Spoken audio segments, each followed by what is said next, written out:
Hey there, it's Ashley from WTI. We all like clean floors and Libman has you covered. They have a great mop here. This has a spin head on it and I really like it because the mop head itself is really big, so it covers a good amount of surface area.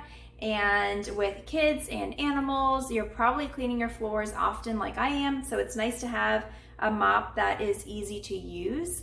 And I really like the feature here of this handle. So you simply pull this down and this mop head spins up.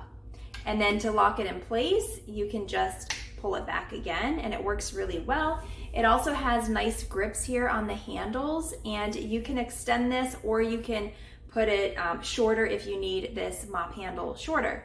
Overall, I'm really happy with it. I love the bucket design as well. It has a spout on the top, so when you are emptying that liquid, it makes it really convenient.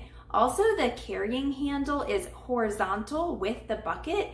I like that feature as well. It's hard to carry a mop bucket where the handle is perpendicular to the bucket. So this is really nice. It's a quality product. I've been using it often, and I would say 10 out of 10, but that's just my point of view.